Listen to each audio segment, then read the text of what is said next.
Antes que nada, pues le quiero agradecer a toda la audiencia que está aquí con nosotros y a los que siguen llegando. Muchas gracias de parte de la Universidad Autónoma de Nuevo León, a través del Centro de Estudios Parlamentarios y su director, el maestro Abraham Nuncio.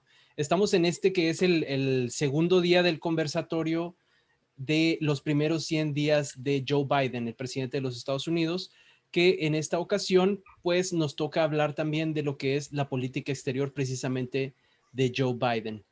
Ahora, para este conversatorio, obviamente, como en ocasiones anteriores, nos vuelven a acompañar Sí, expertos de talla sí, excelente, diría señor. yo.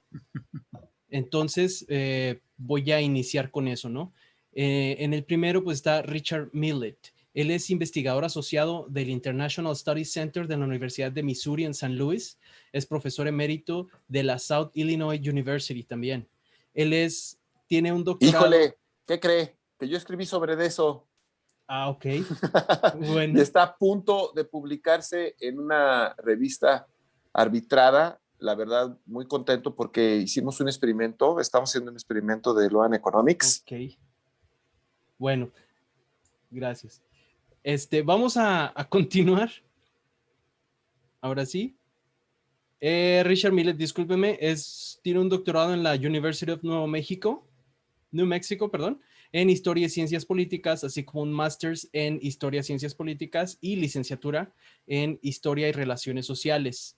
Su experiencia fue en el Merson Center en Ohio University del 65 al 66, postbecario de doctorado, en la Universidad del Sur de Illinois, en Edwardsville del 66 al 99, profesor asistente del 66 al 70 y en la Universidad Nacional Javeriana de la Universidad de los Andes en la Universidad del Valle en Colombia. Entre sus publicaciones tenemos Conflictos colombianos, los efectos del contagio de una guerra más amplia, Corrupción y perspectivas para la democracia en Paraguay. Tenemos otra publicación también que se llama Más allá del pretoriano, las Fuerzas Armadas Latinoamericanas en transición.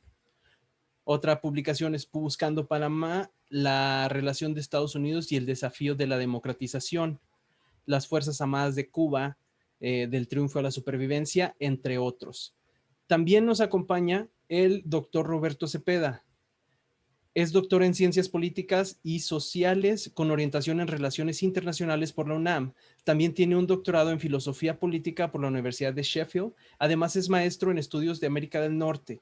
Actualmente él es investigador de tiempo completo en el Centro de Investigaciones sobre América del Norte de la UNAM y profesor de la Facultad de Ciencias Políticas y Sociales de la UNAM en el posgrado en Ciencias Políticas y Sociales. Pertenece al Sistema Nacional de Investigadores en nivel 2 y sus líneas de investigación se enfocan en las relaciones internacionales de los países de América del Norte desde una perspectiva nacional y subnacional. Entre sus publicaciones tenemos, bueno, están en inglés, The Decline of Labor Unions in Mexico During the Neoliberal Period, que sería, digamos, la decadencia de los sindicatos en México durante el periodo neoliberal, las dinámicas subnacionales en América del Norte, así como también otras publicaciones en inglés, que es el crimen organizado, el tráfico de drogas y la violencia en México. Y esto es la transición desde Felipe Calderón a Enrique Peña Nieto, entre otras publicaciones. Y bueno, pues sin más preámbulos, vamos a comenzar con esto que es la segunda emisión.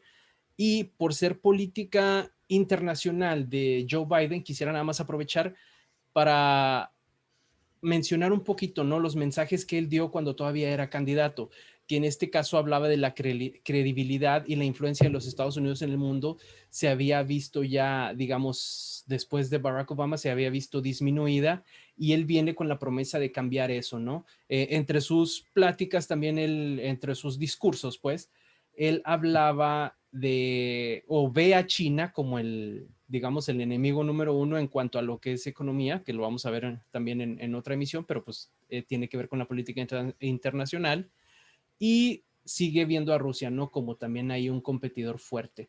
Pero bueno, ya para entrar en materia, le cedo la voz al doctor Richard Millet. Bienvenido, Richard. Bueno, hace 30 años yo fui invitado a dictar una conferencia frente a la Facultad de Derecho de UNAM.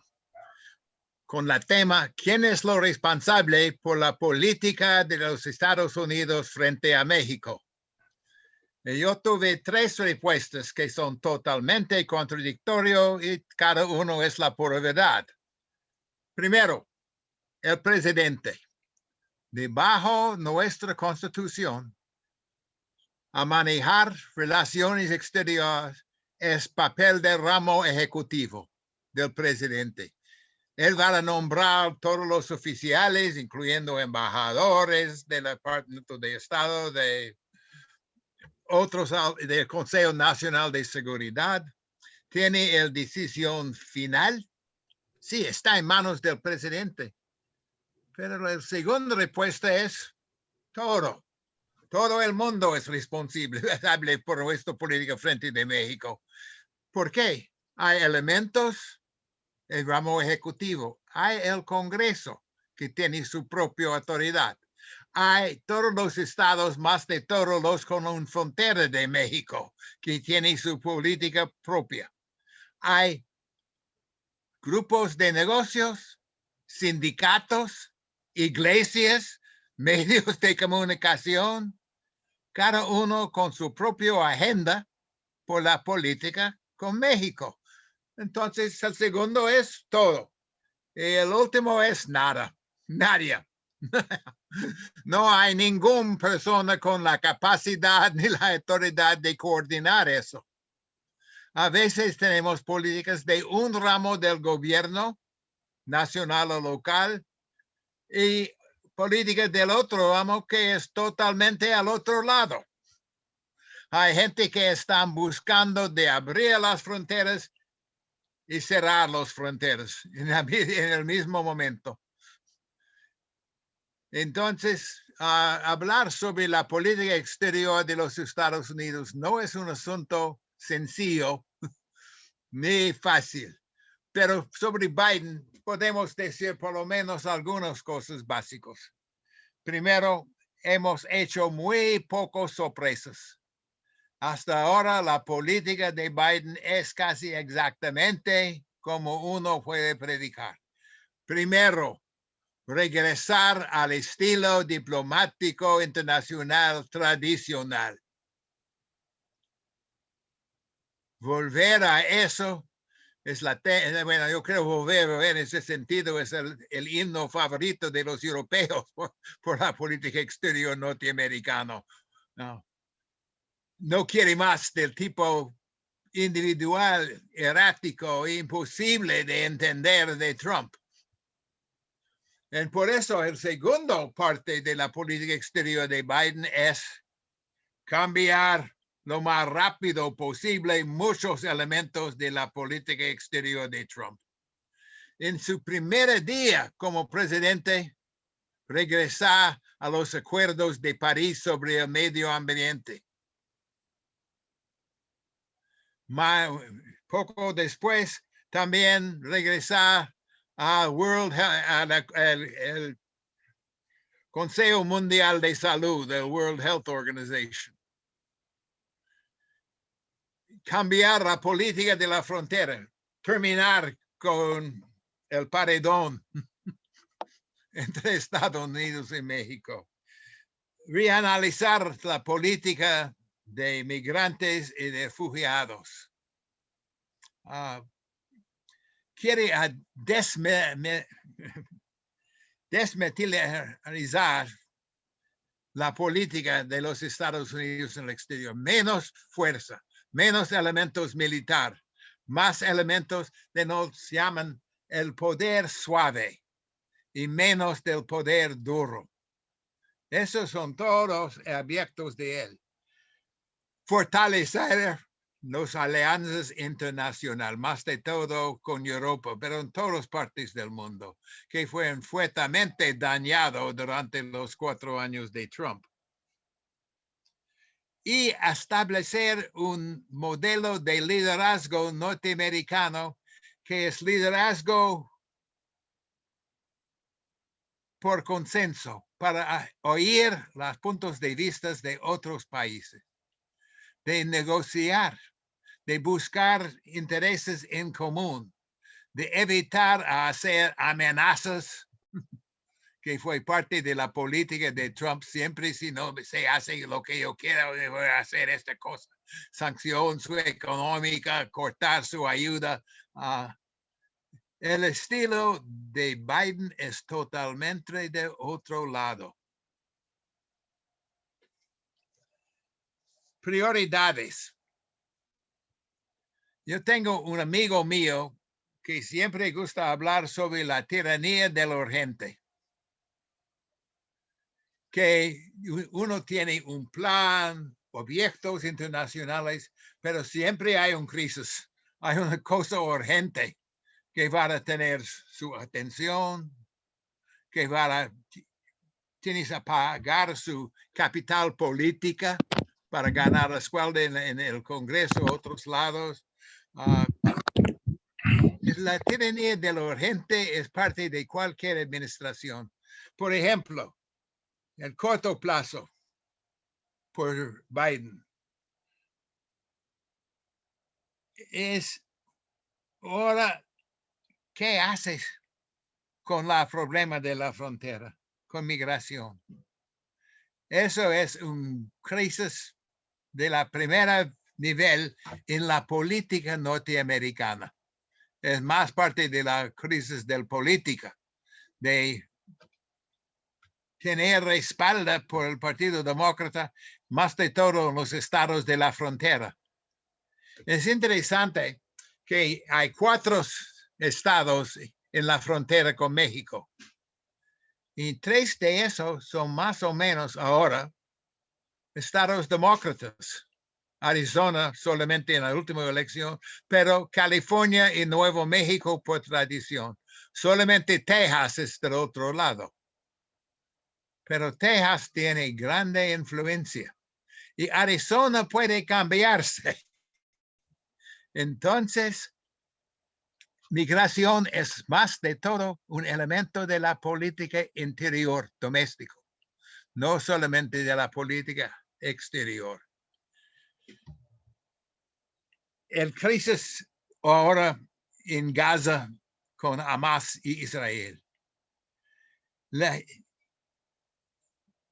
Por eso es una cosa tóxica. No quieres tocar eso. Tiene fuerte impacto en la política doméstica. Tiene fuerte impacto en la política regional. Tiene la capacidad de destruir sus esfuerzos de abrir por lo menos un diálogo con Irán. Y su influencia, su capacidad de influir eso es mínimo. Absolutamente mínimo. Tiene malas relaciones con los 2 lados, con Hamas y con Netanyahu. Entonces es una crisis casi sin solución, sin política obvio. Puede ser mucho peor, pero la capacidad de hacer una cosa mejor es mínimo. El otro, que es crisis del momento, es Afganistán. Interesante que la idea de retirarse desde Afganistán fue la política de Trump. Y cuando fue política de Trump, todos los republicanos dicen, viva, tenemos a quitar Afganistán. Ahora si es política de Biden, todos los republicanos dicen, traición, es horrible, no podemos salir de Afganistán. A salir de Afganistán, a mi juicio, es necesario, es inevitable. No tenemos la capacidad de resolver esta situación. Después más de 20 años es bastante obvio. Pero también va a hacer resultados malísimos. Malísimos por la gente de Kabul, por las mujeres de Afganistán. Pero a mi juicio, bueno, los intereses de las mujeres en Afganistán, en Kabul, no son una cosa central a nuestra política, no es interés vital. El regreso de nuestros militares de Afganistán. va a ser una cosa muy difícil, no solamente al nivel político, sino en el nivel militar, en logístico, en su impacto internacional sobre la credibilidad de los Estados Unidos. Pero tienes a hacerlo. Y mucho tiempo en los próximos 3 meses o 4 va a ser ocupado para cómo se puede resolver eso. Esas son cosas de corto plazo. Ahora, corte medio, pandémico, COVID. Sí, eso es urgente, más de todo en sentido doméstico, pero a resolver eso en el mundo, exportar vacunas a todo. Abrir fronteras, abrir la posibilidad de viajar entre todo el mundo, asegurar que no hay un otro, no el segundo o tercero, posiblemente 4, tiempo del pandémico, preparar por un próximo pandémico futuro. Esas son cosas del tiempo medio. Tienes que enfocar algo en eso, pero no hay necesidad de hacer eso tan pronto como Gaza y Afganistán o migración. Es el segundo cosa. El otro, he dejado mis notas.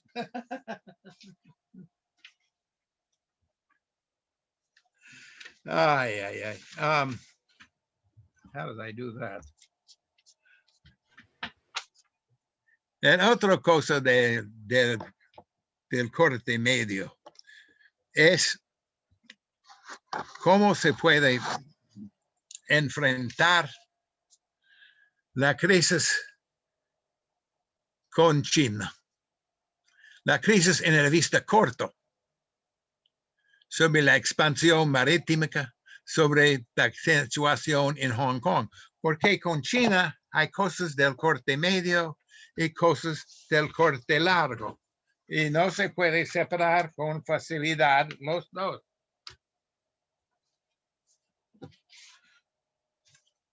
También en el corte medio, él tiene a resolver los problemas de Centroamérica. Relación directamente con migración con México. Pero en eso es tan típico del mundo. En este momento tenemos gobiernos en Centroamérica, fuera de Costa Rica y Panamá, que no tienen mucho que ver con migración, con gobiernos más y más malos. Honduras, se puede llamar eso un gobierno de narcotráfico.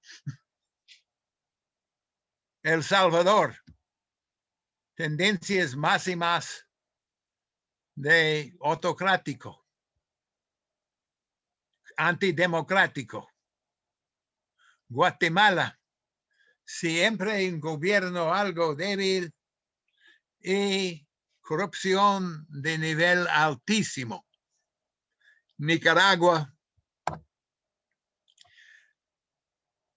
Daniel Ortega, no tenemos que decir mucho más. ¿Cómo se puede hacer un programa de desarrollo por países, Honduras, Guatemala, El Salvador, algo menos Nicaragua, cuando en el mismo momento hay relaciones más y más malo, deteriorado con los gobiernos actuales? Yo soy muy a favor de ayudar Centroamérica. México es a favor de ayudar Centroamérica.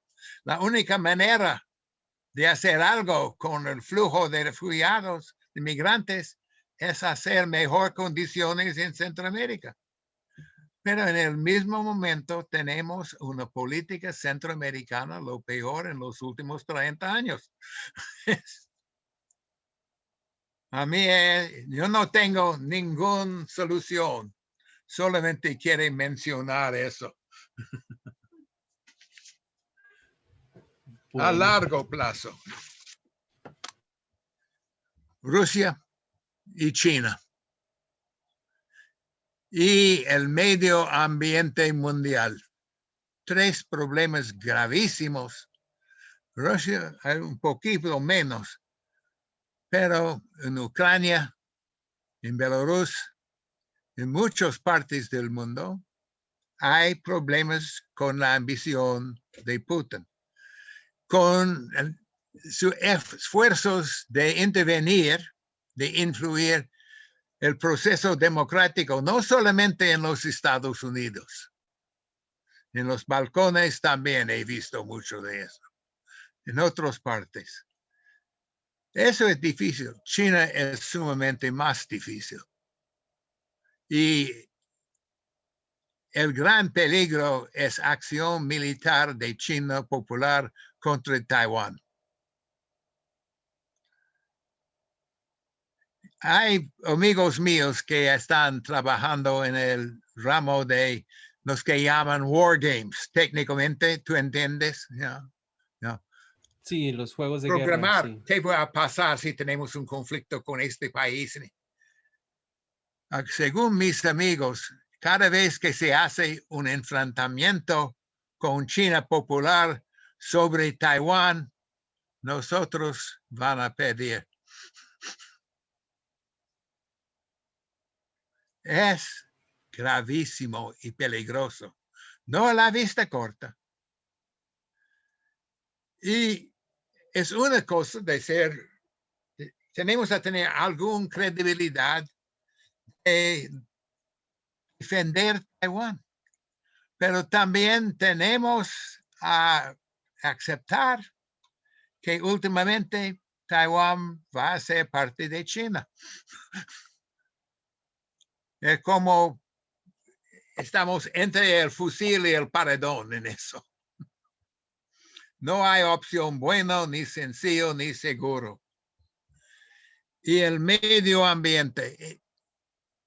Eso es la política posiblemente más importante de todo por Biden. Y es el reflejo del nuevo estilo. Buscar alianzas. Buscar la participación de otros países, incluyendo China, que es muy importante en eso, incluyendo México, incluyendo toda Europa, todo el mundo. Liderazgo de consenso de cómo podemos trabajar juntos, que es un problema mundial. El cambio de clima va a dañar a todo el mundo. Hemos visto eso en partes desde Australia hasta Mongolia. Pero la credibilidad de mi gobierno, gracias a Trump, es bastante dañado en eso. El voluntad del política americana de pagar el precio necesario también es dudoso. La capacidad de Biden Biden no es cosa que Biden no está listo de pagar mucho del precio, pero no es totalmente en su poder. La política del cambio de clima, de medio ambiente, es como la política frente de México. Papel del presidente, papel de todo, y papel de nadie. Entonces, para mí, eso es el panorama de la política de Biden. Muy difícil. Biden tiene algunos elementos que son bastante positivos, no quiere ser demasiado negativo. Primero, tiene mucha experiencia.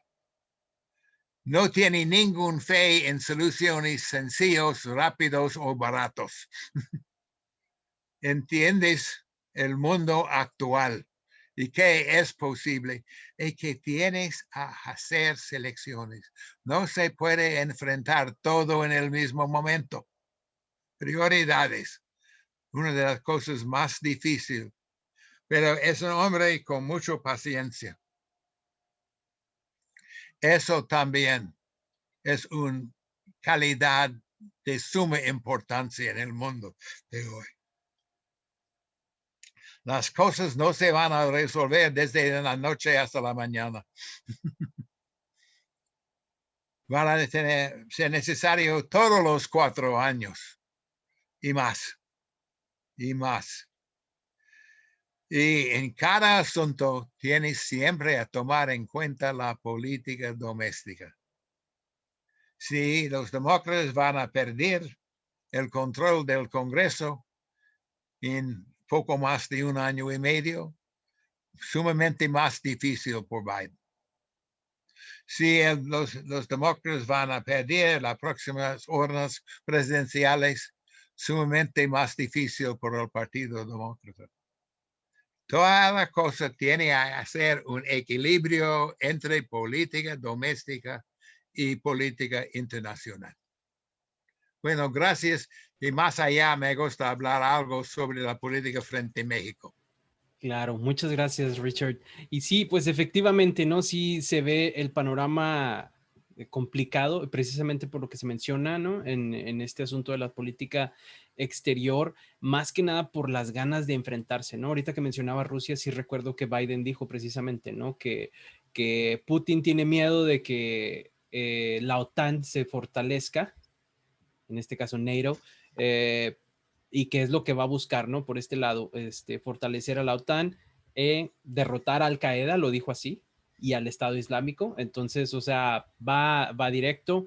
A China lo ve como el gran adversario, al menos económicamente, y Rusia pues, sigue teniendo ahí bastante influencia en los Balcanes, como dice usted, y en otros países. Entonces, la competencia yo la veo como algo que no se ve como precisamente buscaríamos que fueran los países, los estados, ¿no? Que es buscar el bien para la ciudadanía, sino que ellos lo ven como el mismo negocio de siempre y buscar ser el primer lugar.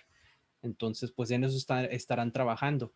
Ahora, pues para continuar, le paso la palabra a Roberto Cepeda, que también nos va a complementar aquí la plática respecto a la política exterior de Estados Unidos. Adelante, Roberto, muchas gracias. Gracias, Víctor, muy amable. Un agradecimiento, antes que todo, al doctor Abraham Nuncio de la Universidad Autónoma de Nuevo León, del Centro de Estudios Parlamentarios, por la invitación para participar en este conversatorio de los primeros 100 días de Biden, ¿no? Yo coincido con gran parte de lo que dijo el doctor Millet, y justamente como lo señalas, Víctor, voy a complementar un poco lo que ya se comentó. Una pregunta técnica, no sé si puedo compartir una presentación de PowerPoint. Adelante, si no está Sí. configurado, ahorita lo abro para que puedas compartir, sin problema. Por favor, traigo ahí, sobre todo ahí unos temas importantes sobre la llegada de Biden y que justamente pues están definiendo sus acciones, ¿no? En muchos frentes, entre ellos el ámbito de política exterior. Y sí, evidentemente yo coincido con el doctor Millet que además que Biden fue vicepresidente con la administración de Barack Obama, pero al parecer estamos como en un déjà vu, ¿sí? Muy parecido a cuando toma la presidencia Obama y pues trata de poner orden en medio de una crisis económica financiera que dejó su antecesor, George Bush hijo, y que también la imagen de Estados Unidos en el ámbito internacional estaba muy deteriorada y cambió mucho, ¿no? La política exterior con Obama, y es un poco lo que está tratando de hacer Biden, o sea, más o menos los escenarios en que llegan ambos presidentes tiene algunas similitudes. Incluso también yo diría que hay, bueno, voy a empezar a compartir mi pantalla. Hay algunas similitudes con Roosevelt, ¿sí? En el ámbito también de la política interna, sobre todo. No sé si están viendo ya mi pantalla. Sí, ya se ve. Sí, ok, perfecto. Entonces voy a hablar un poco del contexto político y económico, cómo llega Biden a la presidencia, y que esto también tiene que ver, ¿no? Con lo que dijo el doctor Richard Millet, de que se está deslindando de Trump en muchos temas, ¿no? Hay semejanzas, yo digo, con los primeros 100 días de Roosevelt, que justamente con ese presidente es cuando empiezan a hacer este análisis del primer corte del balance de un presidente. Obviamente 100 días es muy poco tiempo para poder analizar la gestión de un presidente de Estados Unidos, pero bueno, es un análisis que se viene haciendo desde la época de Roosevelt, ¿no? Ya lo decía ahorita también el ascenso de Obama, sí, hay muchas similitudes, los primeros 100 días, un poco hablaré de la relación con México, algunas de las perspectivas, y sobre esta relación con México hay una interdependencia compleja, ¿no? Que define esta relación, y también la relevancia de la frontera, como ya también lo decía el doctor Miller, y algunos comentarios finales, ¿no? Básicamente decir que Biden pues llega en medio de una crisis económica muy fuerte, obviamente esta crisis, impactos económicos derivados de la pandemia, una caída del PIB como no se veía en varias décadas y repercusiones negativas en el empleo. Un dato que es el segundo semestre de 2020, hubo una caída del menos 31.4% y eso no se presentaba desde la década de 1930. En Estados Unidos miden el desempeño perdón, aquí no es segundo semestre, aquí sería segundo trimestre. Se mide el desempeño económico por trimestres, ¿no? Y bueno, Estados Unidos como el país que reunía, conjuntaba el 20% de los decesos a nivel mundial por el COVID y el 25% del número de contagios. Lo que Biden ha hecho pues es enfrentarte a esto, no salir de esa crisis sanitaria, de esa crisis económica, pero justamente ese entorno sanitario económico fue el que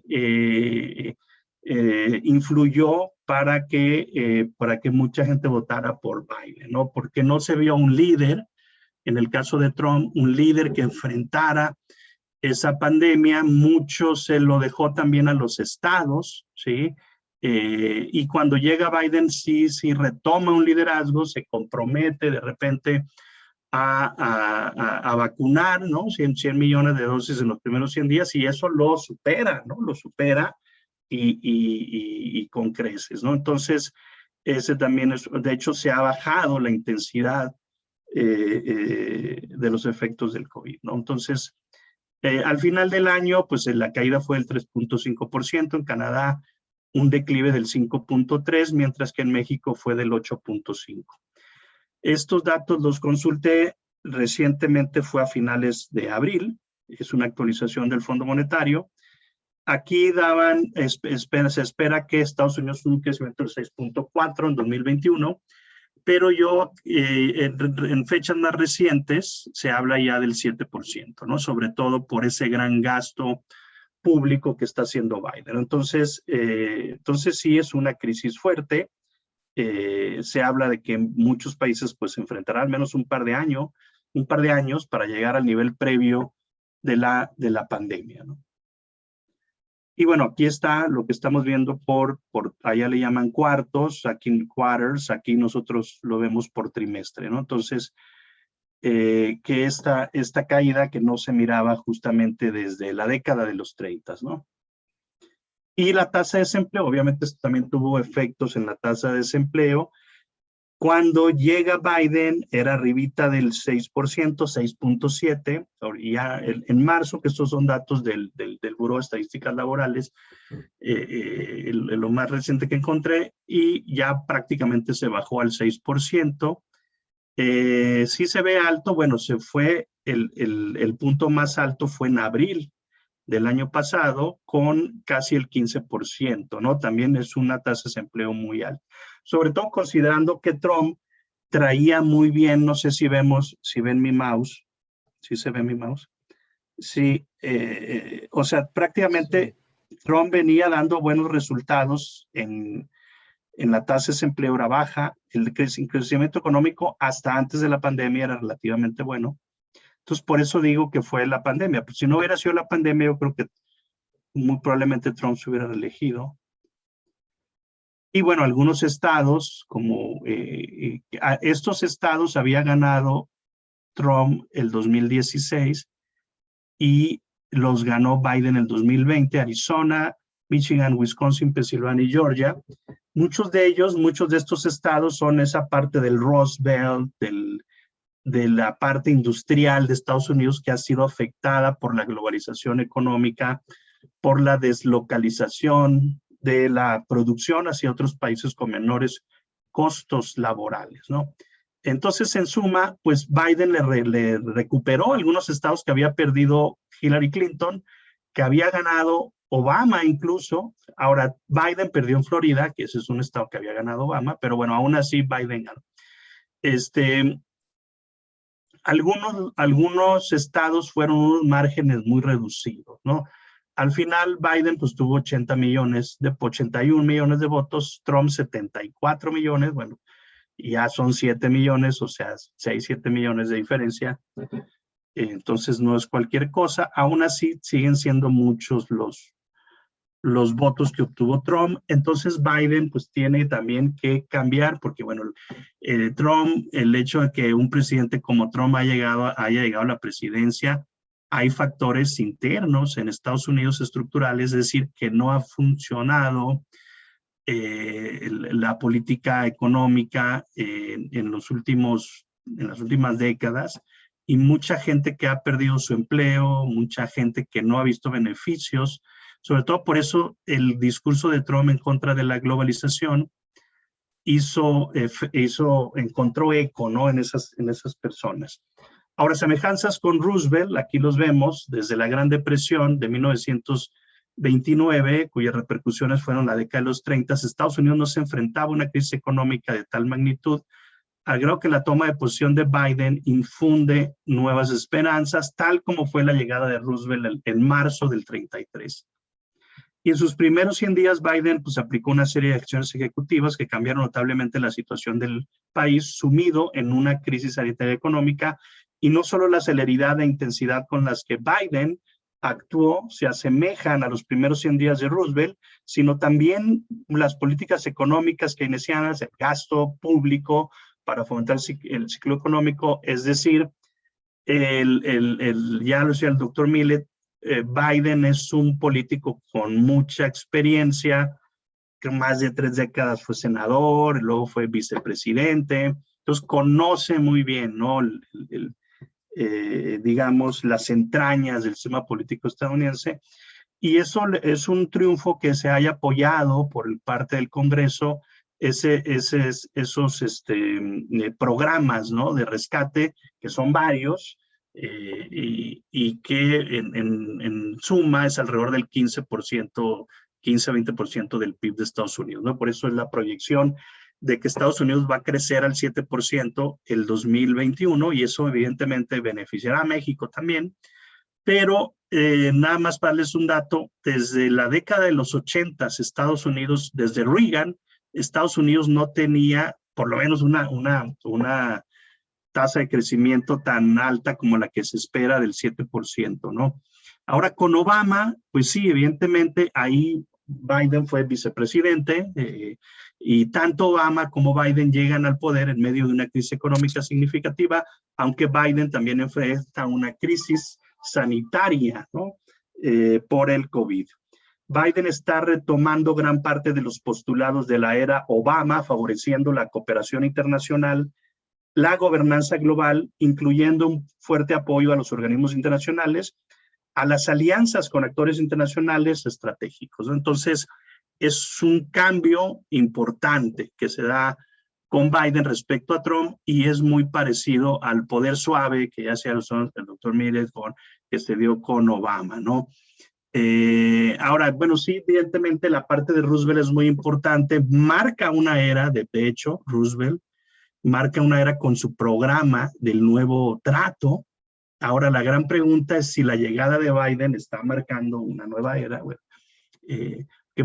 Roosevelt creó un nuevo consenso que la mayoría suscribió, el cual definió los objetivos de la política americana como pluralista y liberal.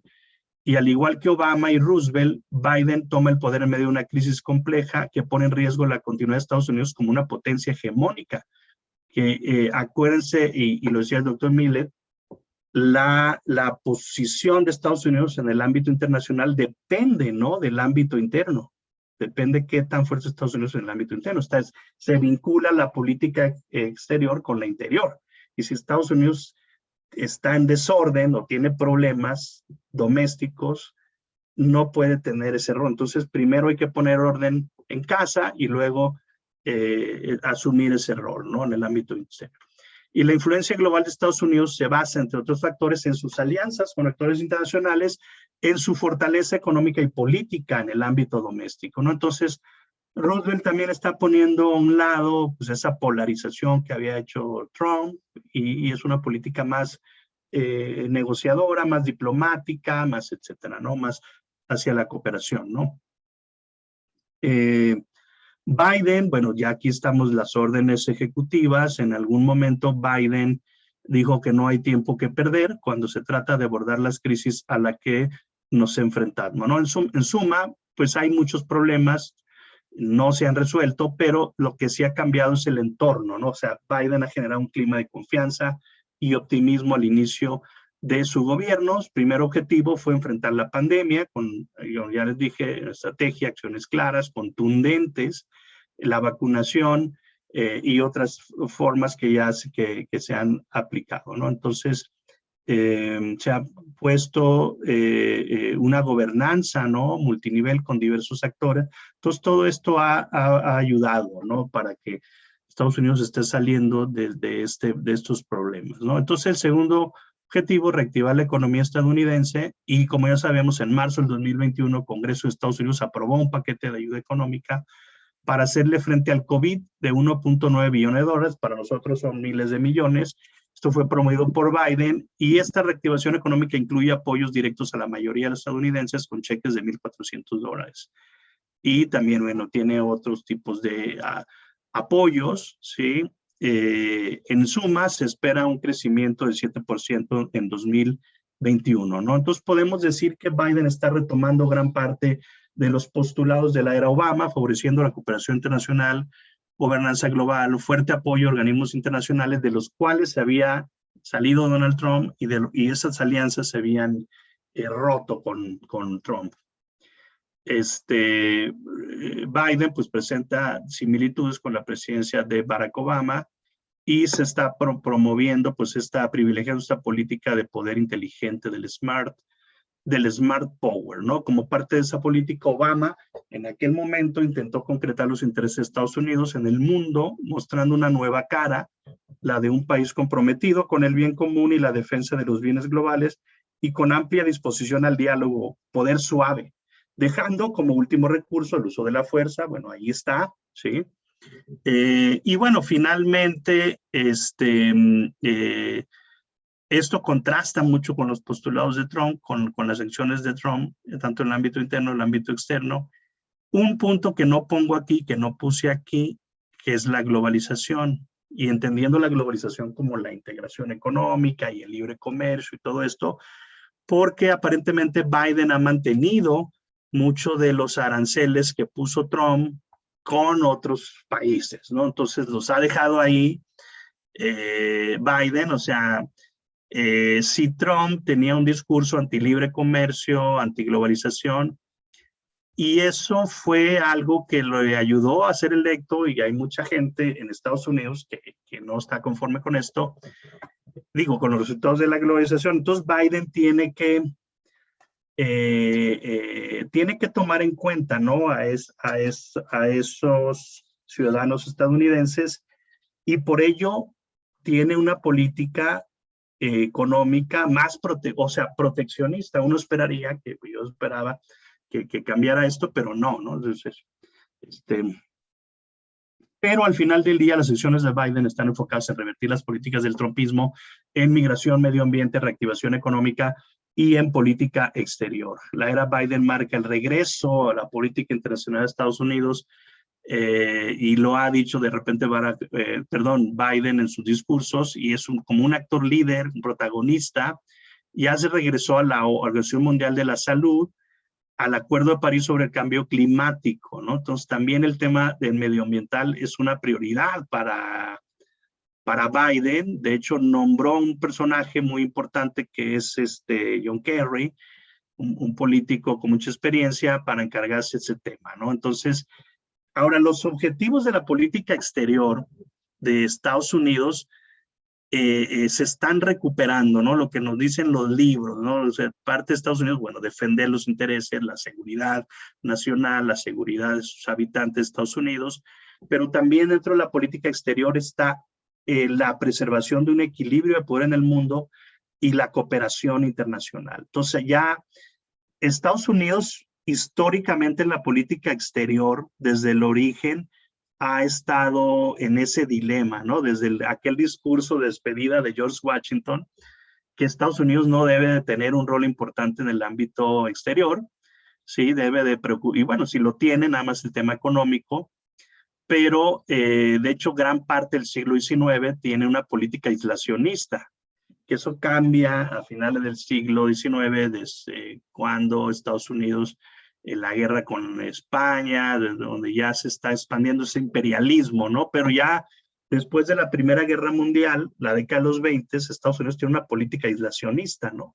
Sí, que bueno, al final del día eso no funcionó porque llevó a muchos problemas en el ámbito internacional, la Segunda Guerra Mundial, y ya después de Estados Unidos en la Segunda Guerra Mundial adoptó un papel importante. El fin de la Guerra Fría llevó hasta el momento unipolar que Estados Unidos era la única potencia en el mundo. En la era de la globalización, la década de los 90, el fin de la historia, entonces todo eso cambió después de los atentados terroristas y ahora ya es un sistema internacional multipolar. ¿Sí? Estados Unidos sigue siendo la principal economía del mundo en muchos indicadores económicos, de inversión, de su poderío militar. No tiene, digamos, rival, pero ya no es ya no es ese país hegemónico que en algún momento lo fue, y tampoco estamos en un momento como la Guerra Fría. Entonces, este sistema multipolar es mucho más complejo, ¿no? No sé cómo estamos de tiempo, Víctor. ¿Cómo? Bueno, nos podemos extender un poco en todo caso, en caso de que haya muchas preguntas y respuestas, bueno, muchas preguntas en la sección de preguntas y respuestas, pero no sé, si le falta mucho, pues nada más avanzamos para terminar lo que es la presentación. Claro, tengo nada más aquí unas gráficas y parte de la relación con México, pero voy a hacer muy rápido, yo creo que 5 minutos máximo. Ahora, en los primeros 100 días, Biden tiene 54% de aprobación, más alto que Trump, pero menos, por ejemplo, que Obama, que otros presidentes como Clinton y Bush, ¿no? Entonces, es un presidente con buen nivel de aprobación, pero bueno, no tanto como en los últimos 20, 30 años ha habido presidentes más populares, ¿no? En el tema de órdenes ejecutivas, sí destaca Biden respecto a sus predecesores más recientes, de manera muy importante, 41, y muchas de esas órdenes ejecutivas, pues aquí están, muchas del COVID, sobre tema de migración, tema laboral, etcétera, ¿no? Esto decía lo que decía el doctor Miller, cómo se revocaron, cómo se revirtieron muchas de las políticas de las acciones que había hecho Trump, las revirtió Biden, ¿no? El desempleo, Biden llegó con el 6% de desempleo, que es muy alto, pero si vemos a Clinton, llegó con el 7% en sus primeros 100 días, y de hecho Obama tuvo una tasa más alta de desempleo, ¿no? Ahora Biden ha bajado mucho las solicitudes de desempleo de manera muy clara. De hecho, este es el crecimiento de los empleos durante los primeros 3 meses en el cargo, que destaca mucho Biden. Entonces, Biden ha creado muchísimos empleos. Es cuántas veces se han ido a jugar golf en los primeros 100 días, Biden una vez, y bueno, Trump aquí, que era más propenso a eso, ¿no?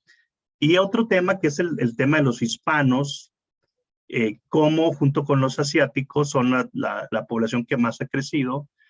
De hecho, en el padrón electoral es la minoría mayoritaria, no sé si se puede decir así, o en la minoría más representativa, ya sobrepasaron a los afros, a los negros, ¿no? Y bueno, solamente destacar la relación México-Estados Unidos, que es una interdependencia compleja, ¿no? Porque hay una interdependencia y los Estados son más proclives a la cooperación y la integración cuando existen relaciones comerciales estrechas y otras relaciones económicas, ¿no? Hay una relación muy fuerte entre México y Estados Unidos en términos económicos, el Tratado de Libre Comercio, las inversiones de Estados Unidos en la economía mexicana, el número creciente de mexicanos en Estados Unidos o población de origen mexicano, entre otros factores, pues han contribuido a estas dependencias. Además, las interacciones económicas, políticas, sociales y culturales en la región fronteriza, pues son una prueba de ello, ¿no? Ahora, no nada más es esto, sino también la interpretación compleja dice que estados subnacionales, otros actores transnacionales, entre ellos las empresas transnacionales, grupos de interés, organizaciones no gubernamentales, ONGs, también son parte importante de la política global, influyen en la política exterior, ¿no? Como esto lo decía también el doctor Miller, ¿no? Y aquí están los datos del TEMEC, que ustedes ya los conocemos todo el mundo, pero bueno, también es importante ver la relación México-Estados Unidos desde un enfoque subnacional. Las dos economías subnacionales más grandes de Estados Unidos son California y Texas. ¿Sí? California sería la sexta economía del mundo y tienen a México como su primer destino de exportación. Aquí estamos viendo el porcentaje de exportaciones que envían esos estados a México, como México es el primer lugar para 4 estados, segundo lugar para otros tantos, de tal manera que casi 30 estados, sí, yo diría 26 estados, tienen a México como su primero, segundo destino de exportación. En muchos de estos estados también tienen una voz en la formulación de la relación con México. Ese es el tema de las importaciones. En primer lugar, México está ahí en varios estados también, ¿sí? Y incluso aquí son 32 estados que tienen a México como su primero, segundo o tercer destino de exportaciones. En Estados Unidos dependen 5 millones de empleos del comercio con México, sobre todo en California, Texas, Nueva York, Florida, son los que dependen más, ¿no? Este es el tema de la frontera, esta interacción que hay, ¿no? De repente es una de las fronteras más transitadas, 60 puertos de entrada a lo largo de la frontera de 3.111 kilómetros, y hay un gran flujo de vehículos, ¿sí? De personas, obviamente en tiempos normales, ¿no? Ahorita hay ciertas restricciones por el tema de la pandemia, ¿no? La región fronteriza unos 15 millones de personas y más de la mitad de lo que exporta Estados Unidos a México proviene de esos 4 estados, California, Arizona, Nuevo México y Texas. El tema bueno, obviamente la frontera también es el problema migratorio, y con Biden, al malinterpretarse sus discursos de política migratoria, eso atrajo muchos migrantes centroamericanos. Y el número de migrantes que llegaron a la frontera con Estados Unidos no se daba desde octubre de 2017, ¿sí? Entonces hubo un boom, digamos, en los primeros 100 días, ¿no? Entonces, pues bueno, aquí yo terminaría justamente destacando esta importancia de la región fronteriza en la relación de México con Estados Unidos. Solamente cerrar diciendo que el tema migratorio, pues es un riesgo, es un problema que genera fricciones, pero al mismo tiempo es una oportunidad para México. México está proponiendo este acuerdo migratorio que no se proponía desde hace mucho tiempo, ya lo dijo el doctor Millet. Tradicionalmente la migración es un tema interno, si no entra en la relación bilateral mucho. Ahora lo está proponiendo el presidente López Obrador, yo creo que es una muy buena propuesta, algo parecido al programa Bracero y todo, pero bueno, eso ayudaría a regular los flujos y le permitiría a México recuperar también su influencia como un actor importante en la región. Bueno, pues muchas gracias por esta exposición, doctor. Y bueno, pues vamos a pasar a la sección de preguntas y respuestas, como ya lo hemos hecho en los eventos anteriores. Quien desea hacer uso de la palabra puede levantar la mano o enviar un mensaje, en todo caso, con alguna pregunta que tengan aquí. Y bueno, ahí aparece ya no tiene nombre la persona, pero Redmi Note, quien tenga el teléfono Redmi, adelante para hacer la pregunta. Permíteme decir un poco cosas. Primero, ha olvidado una cosa de suma importancia en la política exterior de Biden y también de gran importancia por México, por todo el mundo. Eso es el aspecto cyber. Lo que hemos visto en el caso de Colonial Pipeline en la última semana, todos nosotros tenemos economías vulnerables a acciones de otros estados, no solamente Rusia, sino China, Irán, varios otros, Corea del Norte, pero también de grupos criminales. Este último de Colonial Pipeline fue acto no del gobierno de Rusia, pero un grupo criminal de Rusia. Eso es, bueno, por lo menos el análisis de nuestras fuentes de inteligencia. No es acto del gobierno, fue totalmente un acto criminal. Pero no se puede separar eso. ¿Cómo se puede defender los estados? Una acción contra las empresas automóviles va a impactar fuertemente México y los Estados Unidos. No importa si es directo a uno u otro, cada vez que va a interrumpir el influjo de partes automóviles, solamente un ejemplo. Todos tenemos vulnerables el ramo, cosas de energía, el ramo de electricidad, muy vulnerable, agua vulnerable. Tenemos a abrir un diálogo entre Estados Unidos, México y Canadá para afectar, a defender contra las amenazas cyber. Segundo, yo estoy totalmente de acuerdo con Roberto Cepeda sobre la importancia de México. Y más de eso, yo creo Biden tiene una visión bastante clara de eso. El gusto en enfocar más atención a México, pero la crisis de lo urgente. Eso es una cosa siempre va a intervenir en estos asuntos.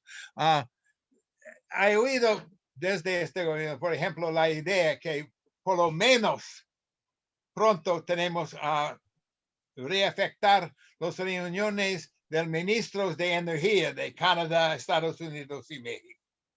Es un diálogo de suma importancia. Segundo, que tenemos a planificar por lo menos una reunión del más alto nivel entre el primer ministro de Canadá, AMLO y Biden. Tenemos mucho, y a dar al público mucho más claro la importancia mutua.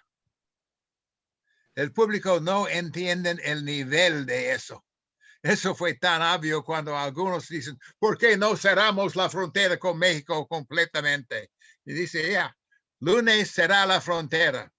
Martes será todas las fábricas de automóviles en los Estados Unidos. No entienden, la dependencia es mutua. No es solamente de un lado.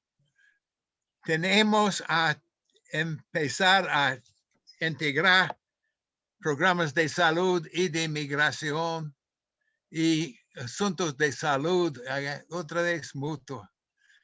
Tenemos a ayudar al proceso de vacuna en México, más fuerte que es posible. Y tenemos a hablar sobre eso con México y con Canadá. Nuestra frontera con Canadá también es cerrado. El turismo es cosa sumamente importante por México. Es una cosa gravísimo en la economía porque el turismo ha casi desaparecido en el último año.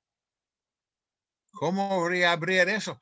Eso es asunto de salud mutua, más que cualquier otro factor. Efectivamente, sí. Bueno, pues sí, el turismo sí es algo importante que creo que sí no tomamos mucho en cuenta, pero pues tiene que ver con la pandemia, ¿no? También que en el mundo entero se cerró el turismo y apenas están volviendo y a ojos críticos, ¿no? Porque muchos contentos de ya poder salir a pasear, pero mucha gente también preocupada, ¿no? Por lo que pudiera suceder con los contagios del COVID todavía, ya que no se completan las vacunaciones. Y bueno, pues pasamos a ver, aquí teníamos una pregunta. Adelante. Sí, ¿qué tal? Buenas tardes. Estoy teniendo problemas con mi video, pero bueno, saludo a mi profesora, doctor Milet. Hace años que no nos vemos personalmente, pero siempre el cariño muy fuerte. Saludo a Abraham Nuncio, profesor, un gusto, a Víctor y a Roberto también.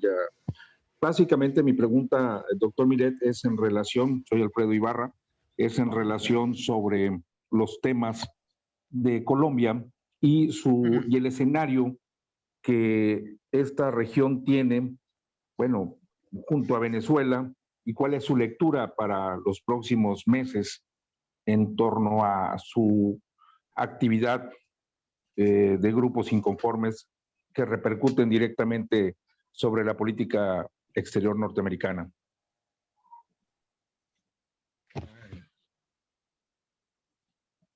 Interesante. Biden quiere enfocar mucho más atención a América Latina, pero es tan difícil. En el caso de Venezuela, no puede hacer nada actualmente en el vista corto. En caso de Colombia, Colombia ha hecho cosas sumamente buenas con los refugiados de Venezuela. Colombia tiene una relación bastante buena con Estados Unidos, pero Colombia en las últimas semanas tiene crisis interna que es bastante grave. Y para Estados Unidos también no tenemos ni el tiempo, ni la energía, ni la voluntad a intervenir en la crisis interna en Colombia. Brasil es de suma importancia, no solamente por América Latina, sino por todo el mundo. Es un gran país, pero con el gobierno actual de Brasil es muy difícil trabajar. Es como el caso de Centroamérica. No tenemos los aliados, los amigos, los vecinos que queremos. Tenemos los aliados vecinos que tenemos. No podemos cambiar eso. Tienes a trabajar con lo que hay. Es muy difícil en América Latina y más de todo cuando está pensando cyber, la guerra de cyber en todo el mundo, como Irán y Corea del Norte con bombas atómicas, con las cosas de la frontera. Necesitamos un presidente que puede tener algunos clones. Uno por relaciones con América Latina, uno con relaciones con Europa. Desafortunadamente, la ciencia no ha llegado a este punto. Yo creo que al fondo, con Biden tenemos mejores relaciones con casi toda América Latina. Con México, con Colombia, con Brasil. Pero es la vista larga. En la vista corta, la única diferencia, bueno, cuando estamos pensando de América Latina, decimos, eso puedo esperar a la próxima semana. Cuando estamos pensando de África, decimos, eso puedo esperar al próximo siglo. Es la única ventaja de América Latina. Gracias, muchas gracias, doctor. Y bueno, por acá me llega una pregunta de parte de el doctor Miguel Marmolejo, Miguel Ángel Marmolejo, y es si existirá un programa global para reestructurar deudas soberanas a cambio de la implementación de medidas para una economía baja en carbón. Y tiene que ver con lo que hablábamos de la política ecológica, ¿no? El green. Bueno, no sé si se le puede decir todavía Green New Deal, porque parecer Donald Trump quería matar eso a como diera lugar, pero pues sigue, ¿no? La idea, y pienso que por ahí va también el movimiento económico, ¿no? Mover todo hacia las energías y producción renovable, ¿no? De todo tipo de materiales y combustibles. No sé, a ver si se entendió la pregunta.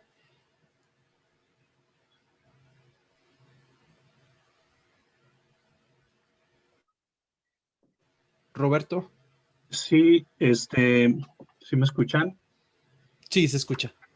Sí, bueno, pues este es uno de los grandes temas y aquí yo no creo que exista este fondo global, sino más bien son esfuerzos de los países que se comprometen, digamos, a través de esos acuerdos, del Acuerdo de París sobre el cambio climático, del cual Estados Unidos no decía que, bueno, el caso de Trump no se comprometió, ahora con Biden es otro tema diferente. Ha habido mucha inversión de parte del gobierno de Biden. Con Obama también hubo programas para reducir pues estos gases contaminantes. Incluso hay una iniciativa climática de Occidente que es parte de lo que yo estudio, lo que analizar las relaciones desde el ámbito subnacional. Entonces, mientras con Trump el país no se suscribió, muchos estados, por ejemplo, como California, como Nueva York,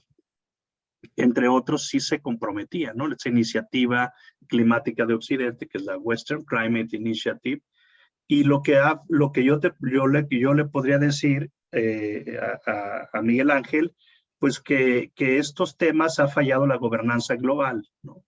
Entendido como este andamiaje de imponer reglas a nivel global y que las acaten los países, ¿no? Realmente ha fallado este multilateralismo. De hecho, China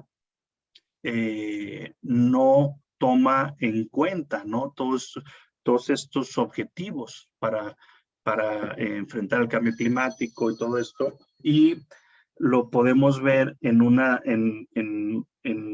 digamos, en un análisis de los últimos 20, 30 años, ha aumentado la contaminación. China, porque acuérdense que también eso está muy vinculado con la actividad económica y productiva, ¿sí? Entonces China entre más produce y bueno, también cómo produce sin tomar cuidado con eso, con una economía más amigable con el medio ambiente, y eso comparado con Estados Unidos, que los niveles de contaminantes que ha generado Estados Unidos en los últimos 20 años se ha mantenido. En cambio, China lo miraríamos en una gráfica hacia arriba, de manera muy importante. Entonces, por eso Trump decía que no, bueno, si Estados Unidos decide cumplir con el Acuerdo de París, eso le va a dar ventaja a China, ¿no? Que también es una economía que está creciendo más. Pero yo creo que estos esfuerzos son más bien probablemente del ámbito regional y del ámbito doméstico, y la gobernanza global, pues es uno de los problemas globales que no está siendo afrontado de manera efectiva a través de estas cumbres, a través de estos acuerdos, etc. Muchas gracias. Gracias, doctor. Y vamos a ver si queda alguna otra pregunta por ahí. ¿Algún otro cuestionamiento? Y bueno, pues creo que no. Entonces, no me queda ya nada más que agradecerles mucho a Richard Millet y al doctor Roberto Cepeda también por acompañarnos en este segundo día del conversatorio de los 100 primeros días de Biden. Todavía seguimos viendo lo que viene ahora, la actividad partidista en el siguiente evento, y también vamos a ver la economía el día viernes. Nuevamente, muchas gracias por acompañarnos. Esperamos verlos aquí jueves y viernes a las 6 de la tarde. Son todos bienvenidos y pues que pasen una excelente tarde. Gracias nuevamente, doctor Richard, doctor Miguel, Roberto. Les mando un saludo y muchas gracias a nombre de la Universidad Autónoma de Nuevo León y el Centro de Estudios Parlamentarios. Gracias con su director, a ustedes. Abraham Nuncio. Hasta luego. Gracias por la invitación. Un gusto participar. Gracias. Buenas tardes. Yo solo quiero decir, si algunos de ustedes quieren entender más el concepto de la poder suave, leer los libros de Joe Nye. Okay. De profesor de Harvard del Kennedy Center, es el experto máximo en el poder suave y su importancia en el mundo de hoy. De Excelente. acuerdo. Sí, sí. Muy bien. Muchas gracias. Buenas tardes a todos. Hasta luego.